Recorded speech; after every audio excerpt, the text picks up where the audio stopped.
Bueno, fíjate, Eduardo, en la oposición hay diferentes puntos de vista sobre la hoja de ruta, por lo menos es lo que yo percibo como periodista, ¿no? Unos hablan de referéndum revocatorio, otros hablan de que el presidente Maduro debe ser sustituido del poder mediante una enmienda que le recorte el poder, el mandato. Otros hablan de que más bien se debe esperar hasta el 2019. En fin, hay como que muchas opciones para todos los gustos en el conglomerado opositor, ¿no?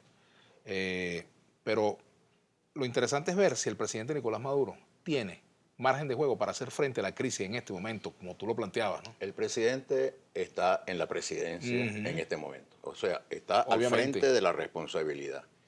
La crisis es hoy, no es mañana. La gente está desesperada porque no consigue los productos en los mercados, ni siquiera en los mercados del gobierno.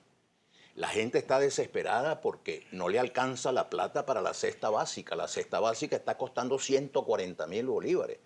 Y el ingreso, el salario mínimo, 10.000. Por el amor de Dios, ¿cómo puede la gente aguantar eso?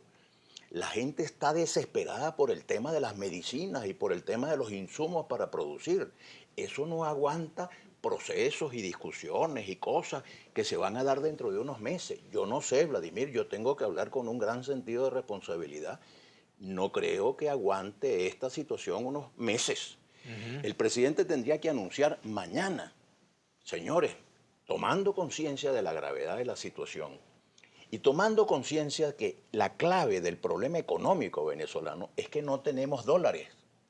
Porque el petróleo valía $100 y pico el barril hace unos años y se mantuvo muy alto por mucho tiempo y ahora está valiendo 20. Mucho más, por cierto, de lo que lo tuvo, o 23 o 25. Sí. Mucho más, por cierto, que lo que valía cuando los gobiernos de la República Civil. Pero en todo caso, la bajada del ingreso ha sido impresionante y el gobierno se había ocupado de destruir el aparato productivo del país. Eso es gravísimo porque ahora no tenemos producción interna, porque el gobierno todo lo compraba antes afuera, en Uruguay o en Brasil o en Nicaragua o en Bolivia o en Ecuador. Y ahora no tienen con qué pagar esas importaciones y está metido en un problema muy serio. ¿Cómo se resuelve ese problema? Acudiendo a los mecanismos de crédito internacional que podrían eventualmente atender la situación venezolana si Venezuela no estuviera en una guerra civil que hasta ahora es verbal, aunque no sé si es solamente verbal, porque hay un problema de fuego, de disparos, de armas de fuego, de gente que está muriendo. Entonces, ¿para cuándo vamos a dejar el diálogo? Para después que haya una enorme cantidad de muertos. Ahora, Eduardo, más allá de lo que tú estás diciendo en este programa y lo que escribes en tu artículo, yo leí tu artículo sobre la necesidad de un gobierno nuevo, como tú hacías el énfasis, que lo podía encabezar el propio Maduro, como tú lo señalabas en tu artículo. Pero más allá de eso, y tú eres un hombre que has estado muy cerca del poder, porque tú fuiste el secretario general de un partido de gobierno, ¿verdad? Tú tienes el número de Miraflores, me imagino que no lo han cambiado, la central de Miraflores, no sé si lo tienes, y lo puedes, si no lo puedes conseguir. ¿No te has atrevido a llamar al presidente? Pues la verdad es que no, porque no he sentido de parte del presidente que haya un talante dispuesto al diálogo, una disposición a la conversación. Si el presidente cree que alguna opinión mía puede serle útil, él puede conseguir mis teléfonos, estoy seguro. Ahora, el presidente Chávez consiguió mi teléfono en un momento determinado y yo hablé con el presidente Chávez en circunstancias muy difíciles. Era el paro petrolero, era una situación tremenda que estaba viviendo el país y le hablé con mucha lealtad y con mucha sinceridad. Y le di una recomendación que la repito aquí en tu programa. El presidente no puede ser factor de división, de pugna, de confrontación, tiene que ser un factor de unidad nacional. Y aprovecho este programa para reiterarle al presidente Maduro lo que le dije al presidente Chávez. La presidencia de la República está diseñada en la Constitución Nacional para ser factor de unidad nacional. El presidente tiene que convocar la unidad nacional. Y el presidente tiene que convocar a los empresarios, no para regañarlos. No, presidente, no siga regañando gente, porque el regañado tiene que ser el gobierno. El que ha puesto unas tortas muy grandes es el gobierno. Entonces el gobierno tiene que rectificar. Y tiene que rectificar con nuevos hombres, con nuevos procedimientos y con nuevos ideales, pero ya. Y para conseguir los dólares que necesita el gobierno para equilibrar la finanza, porque bolívares tiene todos los que quiera.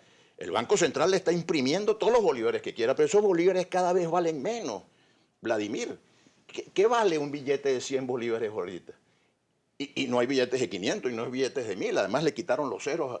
Los bolívares, podemos tener todos los bolívares del mundo. ¿Qué hacemos con esos bolívares si no podemos resolver la situación? Entonces, para importar lo que necesitamos para que se llenen los anaqueles de los mercados, necesitamos inversiones nacionales, inversiones internacionales y necesitamos crédito. Pero para que se dé eso, tiene que haber el anuncio de una política económica distinta, de una política económica seria, de una política económica responsable y de un ambiente de armonía política y económica. Un diálogo constructivo con los empresarios, los necesitamos. A ustedes, señores empresarios, los necesitamos. No es que los vamos a perseguir, no es que los vamos a expropiar. Queremos que ustedes tengan confianza en Venezuela e inviertan. Mira, Vladimir, con que viniera el 20% de lo que venezolanos tienen depositados en el exterior, Venezuela se reactivaría económicamente. Ahora, ese dinero que está afuera, salvo el dinero de la corrupción, pero el dinero que legítimamente tienen algunos venezolanos en el exterior, no va a venir bajo amenaza.